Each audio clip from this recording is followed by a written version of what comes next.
नमस्कार, मी प्रिया काळे. तरुण भारतच्या न्यूज बुलेटिनमध्ये आपल्या सर्वांचं स्वागत. आता पाहूया ठळक घडामोडी. महाराष्ट्राचे मुख्यमंत्री एकनाथ शिंदे भाजप उमेदवाराच्या प्रचारासाठी बेळगावमध्ये येणार आहेत. एकनाथ शिंदे यांनी सीमा प्रश्नासाठी तुरुंगवास भोगला आहे. त्यांना सीमा प्रश्नाची जाण आहे. त्यामुळे अशा व्यक्तींनी एका कन्नड उमेदवाराच्या प्रचारासाठी येणे टाळावे, अशी मागणी मध्यवर्ती महाराष्ट्र एकीकरण समितीच्या वतीने महाराष्ट्राच्या मुख्यमंत्र्यांकडे पत्राद्वारे करण्यात आली आहे. एकनाथ शिंदे हे बेळगावमध्ये महाराष्ट्र एकीकरण समितीच्या विरोधातील उमेदवाराच्या प्रचारासाठी येणार असल्याचे समजताच महाराष्ट्र एकीकरण समितीच्या पदाधिकाऱ्यांनी नाराजी व्यक्त केली आहे. महाराष्ट्राचे मुख्यमंत्री हे सीमावासियांचे आधारस्तंभ आहेत. महाराष्ट्र कर्नाटक सीमा प्रश्न महाराष्ट्राच्या मुख्यमंत्र्यांची भूमिका सदैव महत्त्वाची ठरली आहे. एकनाथ शिंदे हे बाळासाहेब ठाकरे यांच्या मुशीत तयार झालेले व्यक्तिमत्व असल्याने त्यांनी जवळून सीमा प्रश्न पाहिला आहे.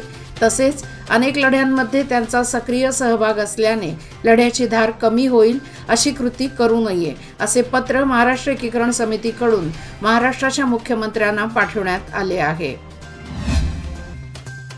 लोकसभा निवडणुकीच्या रणधुमाळीत कर्नाटकमध्ये महिलांवरील लैंगिक अत्याचाराचे प्रकरण चांगलेच गाजत आहे. देशभरातील प्रचार सभांमध्ये काँग्रेससह सर्वच विरोधी पक्षातील नेत्यांकडून या प्रकरणावरून भाजप व पंतप्रधान नरेंद्र मोदींवर निशाणा साधला जात आहे. या प्रकरणातील प्रमुख आरोपी भाजपचा मित्रपक्ष असलेल्या JDSचे प्रमुख माजी पंतप्रधान HD देवेगौडा यांचे नातू खासदार प्रज्वल रेवन्ना हे आहेत. गुन्हा दाखल झाल्यानंतर लगेच ते परदेशात गेल्याची बातमी चर्चेत असतानाच लोकसभा निवडणुकीच्या दरम्यान हे प्रकरण बाहेर आल्याने खळबळ उडाली आहे. त्यावर आता प्रज्वल यांची पहिली प्रतिक्रिया आज समोर आली आहे. प्रज्वल यांनी म्हटले आहे की चौकशीला हजर राहण्यासाठी मी बेंगळुरूमध्ये नाही आहे. मी माझ्या वकिलांमार्फत CIDला याबाबत कळवले आहे. सत्य लवकरच समोर येईल, असे रेवन्ना यांनी म्हटले आहे. SITने नुकतीच प्रज्वल यांची चौकशीसाठी हजर राहण्यासाठी नोटीस बजावली असल्याने प्रज्वल यांना बेंगळुरूमध्ये चौकशीसाठी हजर राहण्यास 7 दिवसांची मुदत हवी आहे, असे त्यांच्या वकिलांनी सांगितले आहे. निवडणूक आयोगाने मतदानासाठी 400 बसेसची मागणी परिवहनकडे केली आहे. त्यामुळे परिवहनची ऐन उन्हाळी हंगामात डोकेदुखी वाढली आहे. त्यामुळे मतदानासाठी बस नियोजनाचे संकट परिवहन समोर उभे ठाकले आहे. यात्रा, जत्रा, लग्न सराई व शाळांना सुट्टी पडल्यामुळे प्रवासी संख्येत प्रचंड प्रमाणात वाढ झाली आहे. येत्या 7 मे रोजी लोकसभेसाठी मतदान होणार आहे. यासाठी परिवहनच्या बसेसची गरज भासणार आहे. दरम्यान परिवहनकडे 400 बसेस उपलब्ध करून द्याव्यात, अशी मागणी करण्यात आली आहे. मतदानाशिवाय यंत्र साधन सामग्री, पोलीस बंदोबस्त व कर्मचाऱ्यांची ने-आण करण्यासाठी या बसेसचा वापर होणार आहे. त्यामुळे निवडणुकीसाठी बसचे नियोजन करताना परिवहनची चांगलीच दमछाक होणार आहे. महिला व बालविकास मंत्री लक्ष्मी हेब्बाळकर आणि आमदार राजू सेठ यांनी मंगळवारी सायंकाळी बेळगाव उत्तर व ग्रामीण विधानसभा मतदारसंघात काँग्रेसचे उमेदवार मृणाल हेब्बाळकर यांच्यासाठी प्रचार केला. बेळगाव उत्तर विधानसभा मतदारसंघातील टेंगिनकेरा गल्ली, नेहरू नगर आणि अशोक नगर, दीपक गल्ली व गांधीनगरच्या दीपक कॉलनीमध्ये प्रचार करण्यात आला. यावेळी नागरिकांचे उत्तम सहकार्य लाभले. यावेळी मृणाल हेब्बाळकर यांची निवड निश्चित असल्याची ग्वाही लोकांनी दिली. मंत्री लक्ष्मी हेब्बाळकर, आमदार राजू आसिफ सेठ, विधान परिषद सदस्य चंद्रराजा हट्टीहोळी, APMC माजी अध्यक्ष शिवनगौडा पाटील, नेते राजशेखर तलवार, निखिल रवींद्र मुळकोटे, अमन सेठ यांच्यासह शेकडो कार्यकर्ते उपस्थित होते. यानंतर बेळगाव ग्रामीण विधानसभा मतदारसंघातील कंगराळी खुर्द, कंगराळी BK गावात प्रचार केला. नंतर मंत्री लक्ष्मी हेब्बाळकर यांनी जलवादी समाजसेवा समिती सभागृह, गाडे मार्ग, सिद्धार्थ कॉलनी, शहापूर परिसर या दक्षिण विधानसभा मतदारसंघात प्रचार केला. या प्रसंगी अनेक स्थानिक नेते आणि काँग्रेस समर्थक मोठ्या संख्येने उपस्थित होते. संविधानाचे शिल्पकार डॉक्टर BR आंबेडकर यांनी स्थापन केलेल्या संविधान बचाव पक्षाला आमचा पाठिंबा असल्याचे doctor BR Ambedkar alliance of Dalit संघटना व कर्नाटक दलित समित्यांच्या नेत्यांनी सांगितले आहे. बुधवारी बेळगावातील आयोजित पत्रकार परिषदेत ते बोलत होते. ते पुढे म्हणाले की काँग्रेसने राज्यातील दलित व गरिबांच्या फायद्यासाठी हमी योजना राबवल्या आहेत. अनेक गोरगरिबांच्या हितासाठी कायद्यात सुधारणा केली आहे. त्यामुळे या निवडणुकीत अनुसूचित जाती जमातीतील सर्व समाजाने काँग्रेस पक्षाच्या उमेदवारांना पाठिंबा द्यावा आणि राज्यातील सर्व लोकसभा मतदारसंघात निवडणूक लढवणाऱ्या काँग्रेस पक्षाच्या उमेदवारांना मतदान करावे असे आवाहन करण्यात आले। यावेळी मल्लेश चौगुले, नंदकुमार, प्रकाश बिरादर, मुकुंदन, कृष्णदास नारायण आदी उपस्थित होते। 75 वर्षांच्या इतिहासात खानापूर तालुक्याला दिल्लीत नेतृत्व करण्याची संधी काँग्रेसने माझी उमेदवारी जाहीर करून खानापूर तालुक्याला दिली आहे। यासाठी तालुक्यातील सर्व मतदारांनी पक्षीय विचार न करता माझ्या पाठीशी उभे राहून प्रचंड मताने विजयी करावे आणि खानापूर तालुक्याच्या विकासाची संधी द्यावी असे आवाहन कारवार लोकसभा मतदारसंघाच्या काँग्रेसच्या उमेदवार अंजली निंबाळकर यांनी केले।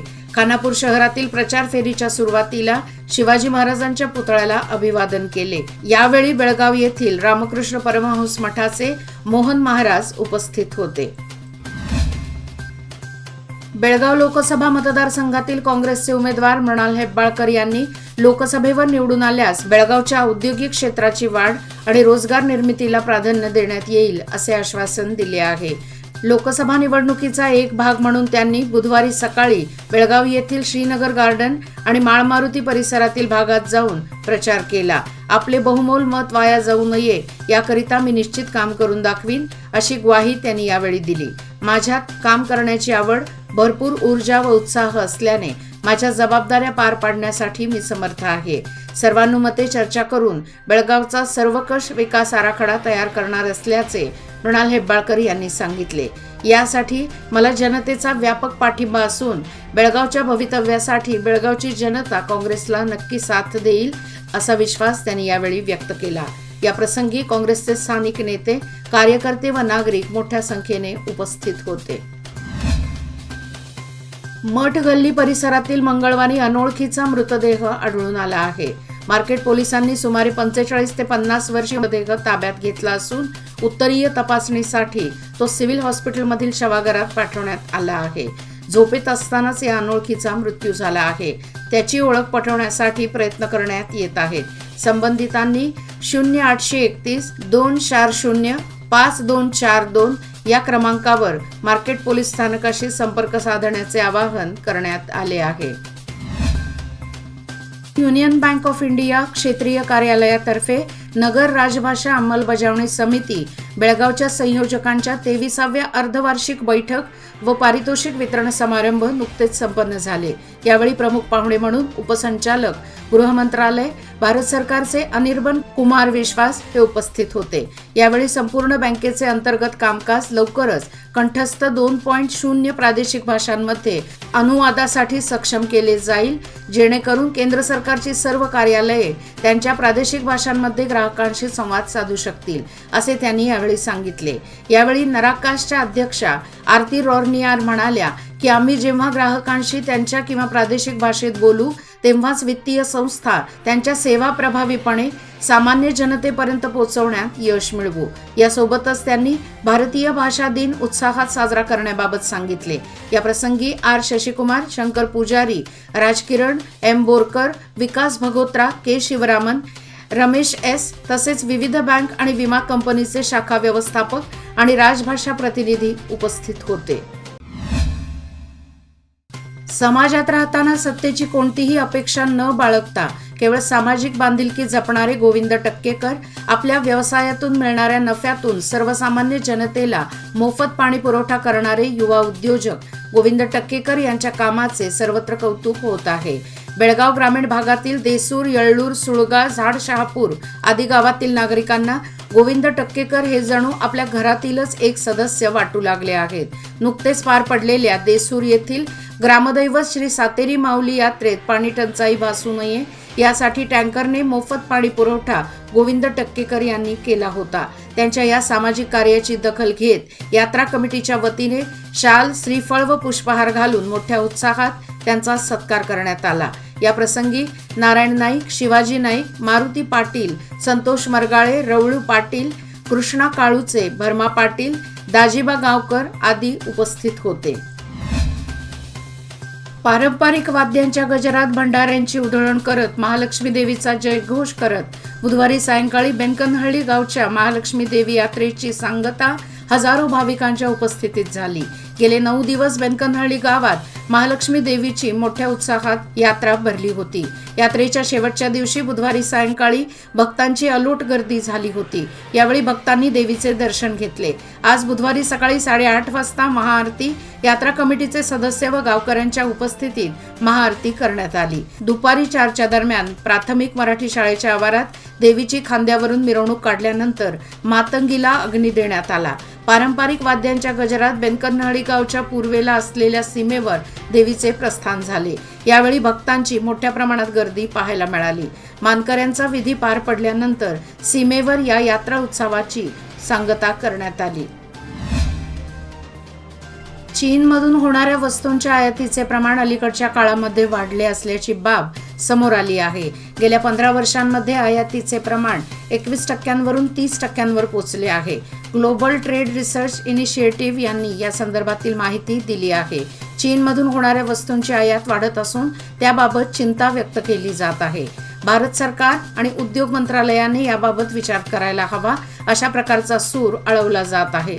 टेलिकॉम, मशिनरी आणि इलेक्ट्रॉनिक्स या क्षेत्राशी संबंधित घटक व वस्तूंकरिता बऱ्याच अंशी भारत चीनवर अवलंबून आहे. खरं तर हे अवलंबित्व हळूहळू कमी व्हायला हवं असं अनेकांचं म्हणणे आहे. चिकोडी लोकसभा मतदारसंघ सामान्यांसाठीच असावा यासाठी होऊ घातलेल्या लोकसभा निवडणुकीत लिंगायत समाजाच्या नेत्यांनी निर्णय घेतला आहे. या विषयाच्या चर्चेला चांगलाच रंग भरला असून नुकत्याच पार पडलेल्या संकेश्वर येथील भाजपच्या जाहीर सभेत माजी केंद्रीय मंत्री बसनगौडा पाटील यत्नाळ यांनी जोरदारपणे या विषयाला दुजोरा दिला आहे. यामुळे निवडणुकीसह हा मतदारसंघ सामान्यांसाठीच असावा याविषयी प्रभावी शक्ती उभी केली जात आहे. प्रसंगी लढा उभा करण्यात येणार असल्याची चिन्हे स्पष्ट होऊ लागली आहेत.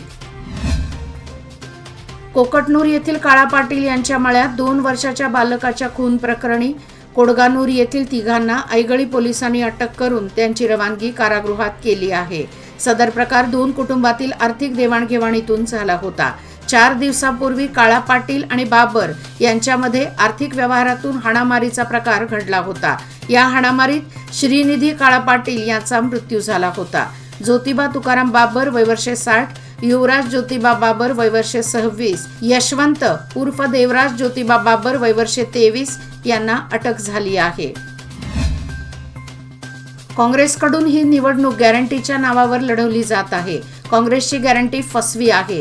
देशाला पंतप्रधान मोदी यांच्यासारखी गॅरंटी पाहिजे. ही निवडणूक देशासाठी आहे. या लोकसभा निवडणुकीत मोदींना जिंकवून देश सुरक्षित ठेवा असे आवाहन राज्यसभा सदस्य इराणा कडाडी यांनी केले. एकसंबा येथील बिरेश्वर भवनमध्ये आयोजित भाजपचे उमेदवार अण्णासाहेब जोल्ले यांच्या प्रचार सभेत ते बोलत होते. कडाडी म्हणाले की काँग्रेस केवळ गॅरंटीच्या नावाखाली मते मागत आहे. ही निवडणूक लोकांसाठी काहीतरी देऊन जिंकण्याची नव्हे तर देशासाठी ही निवडणूक असल्याचे काँग्रेस नेत्यांना सांगण्याची वेळ आली आहे. काँग्रेसवाले आज दलितांकडे मते मागत आहेत. आज काँग्रेसवाल्यांनी डॉक्टर बाबासाहेब आंबेडकरांना काय वागणूक दिली हे विसरून चालणार नाही. त्यामुळे अशा प्रकारे मते मागणाऱ्या काँग्रेसला धडा शिकवा. विधानसभा निवडणुकीच्या दरम्यान काँग्रेसने राज्यात दिलेली 5ही गॅरंटी योजनांची अंमलबजावणी करून राज्यातील सर्वसामान्य जनतेचा विकास खऱ्या अर्थाने साधला आहे. त्यामुळे राज्यात काँग्रेस सरकार हेच एक विश्वासाचे सरकार असल्याचेही जनतेने केव्हाच कबूल केले आहे. त्यामुळे आगामी होणाऱ्या लोकसभा निवडणुकीत काँग्रेसच्या गॅरंटीवरच चिकोडीत काँग्रेसच्या प्रियंका जारकीहोळी यांचा विजय निश्चित असल्याचा विश्वास आमदार प्रकाश हुक्केरी यांनी व्यक्त केला. केंद्रात भाजपचीच सत्ता येणार हे सर्वश्रुत आहे. जगदीश शेट्टर यांची राजकीय कारकीर्द व अनुभव पाहता खासदार म्हणून निवडून आल्यावर भाजपकडून त्यांच्याकडे मोठी जबाबदारी दिली जाणार आहे. त्यामुळे सध्या असलेल्या या संधीचा फायदा घेऊन अर्भावी मतदारसंघात अधिकाधिक केंद्रीय प्रकल्प आणण्यासाठी शेट्टर यांना मोठ्या फरकाने विजयी करा असे आवाहन अर्भावीचे आमदार भालचंद्र जारकीहोळी यांनी केले. भाजपचे उमेदवार जगदीश शेट्टर यांच्या प्रचारासाठी बुधवारी मुडलगी येथील मेळवंकी गावात घेण्यात आलेल्या प्रचार सभेत आमदार जारकीहोळी बोलत होते. यावेळी बोलताना जगदीश शेट्टर म्हणाले की मागील 60 वर्षात वर्षात जितका विकास होऊ शकला नाही त्याहून अधिक विकास मोदी सरकारच्या काळात बेळगाव जिल्ह्यात घडून आला. आमदार भालचंद्र जारकीहोळी यांच्या नेतृत्वाखाली मुडलगी आरभावी मतदारसंघात अनेक विकासात्मक कामे करण्यात आली आहेत. यापुढेही अशीच कामे करून घेण्यासाठी भाजपलाच मतदान करण्याचे आवाहन शेट्टर यांनी केले. चिकोडी लोकसभा मतदारसंघाचे निवडणूक अधिकारी तथा ग्रामपंचायत सीईओ राहुल शिंदे यांनी बुधवारी 1 मे रोजी पोस्टल बॅलेटद्वारे मतदानाचा हक्क बजावला. यावेळी बोलताना ते म्हणाले की लोकसभा निवडणूक 2024च्या पार्श्वभूमीवर अत्यावश्यक सेवेत काम करणाऱ्या अधिकाऱ्यांना पोस्टलद्वारे मतदानाचा हक्क बजावण्याची संधी देण्यात आली आहे. लोकसभा निवडणूक 2024 संदर्भात चिकोडी लोकसभा मतदारसंघाच्या अखत्यारीतील अधिकारी व कर्मचाऱ्यांना मतदानाची सोय व्हावी यासाठी चिकोडी तहसीलदार कार्यालयातील कोर्ट हॉलमध्ये व्यवस्था करण्यात येणार आहे. 1 ते 3 मे या कालावधीत अत्यावश्यक सेवेअंतर्गत येणाऱ्या कर्मचाऱ्यांनी सकाळी 9 ते सायंकाळी 5 या वेळेत चिकोडी तहसीलदार कार्यालयाच्या कोर्ट हॉलमध्ये उभारलेल्या मतदान केंद्रावर हजर राहून मतदान करावे, असे चिकोडी लोकसभा मतदारसंघाचे निवडणूक अधिकारी राहुल शिंदे यांनी सांगितले. याच प्रसंगी चिकोडी उपविभागीय अधिकारी कुमारी मेहबूबी यांच्यासह प्रशिक्षणासाठी आलेले मतदान अधिकारी व कर्मचारी यांनी पोस्टल मतदानाद्वारे आपला हक्क बजावला. या प्रसंगी चिकोडी तहसीलदार चिदंबरा कुलकर्णी उपस्थित होत्या. याचबरोबर आजचे बातमीपत्र इथेच संपले. अधिक माहिती आणि ताज्या घडामोडी करता पाहत रहा तरुण भारत न्यूज चॅनल. तसेच आमच्या चॅनलला लाईक, शेअर आणि सबस्क्राईब करायला विसरू नका. आणि विश्वासार्ह बातम्यासाठी वाचत रहा तरुण भारत. धन्यवाद.